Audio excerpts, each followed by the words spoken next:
ভারতীয় আদালতকে আমরা সম্মান দিই, রায়কে আমরা সমীহ করি। নাগরিক হিসাবে, এই দেশের নাগরিক হিসাবে এই দেশের আইনকে মান্যতা দেওয়াটা আমাদের নৈতিক দায়িত্ব, কর্তব্য।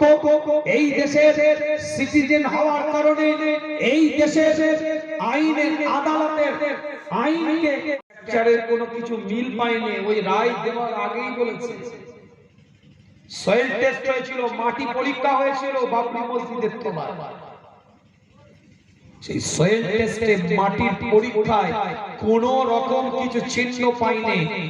আবেগ, মানুষ আবেগে বলছে এই জায়গাটায় এই হাজার হাজার মানুষের আবেগ নষ্ট করবে না, তাই রায় দিয়েছে যে না ওইটাই সেই জায়গায় এই কর্মটা এটা ঠিক আছে, আমরা মেনে নিলাম, কিছু করার নেই, আদালতের রায়। কিন্তু রবের আদালতে কিন্তু এখনো ফাইলটা চাপা পড়ে যায়নি।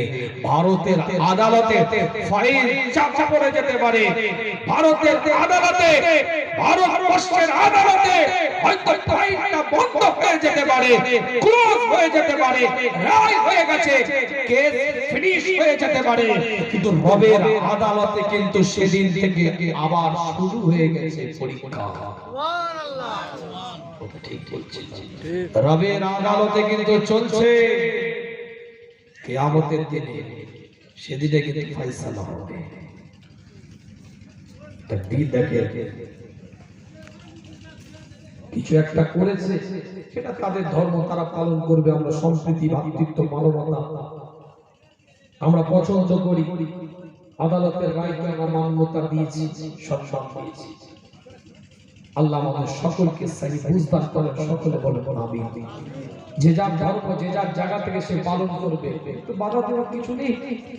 প্রত্যেকটা ধার্মিক মানুষ প্রত্যেকটা ধার্মিক মানুষকে সম্মান দিবে। আমরা ভ্রাতৃত্বতা জানি, মানবতা জানি, সম্প্রীতি জানি, কিন্তু বুকে তো একটা কষ্ট আছে, বুকে তো একটা বেদনা আছে। আল্লাহ আমাদের সকলকে কবুল করেন, সকলে বলে আমিন। জোরে বলা যাবে আমিন, চিৎকার দিয়ে বলা যাবে আমিন। বহু অন্য স্বজাতির মানুষগুলোর কমেন্ট দেখেন, আমার কমেন্ট নয়, ভিন্ন স্বজাতির মানুষগুলোর ওপিনিয়ন দেখে সোশ্যাল মিডিয়ায়। আমার মূল বক্তব্য এই জায়গায়, দুনিয়ার হায়াতটাকে কাজে লাগা। কবরের মধ্যে যেতে হবে, যুবকদের হাতে ধরে পায়ে ধরে বলি, মসজিদ মুখো জীবন তৈরি করো, নীতিমালা তৈরি করো, উসুল তৈরি করো। এক একটা বান্দাকে আল্লাহ কবুল করে মর্যাদাওয়ালা, মার্তাবাওয়ালা বানিয়ে দিবেন। সকলে বলেন আমিন। আসেন সকলে রাসূলের সামনে দাঁড়িয়ে একটু সালাত ও সালাম পাঠ করব। পিজাদা ভাই আসবে ইনশাআল্লাহ, অল্প সময়ের মধ্যে দোয়া হবে। ইয়া নবী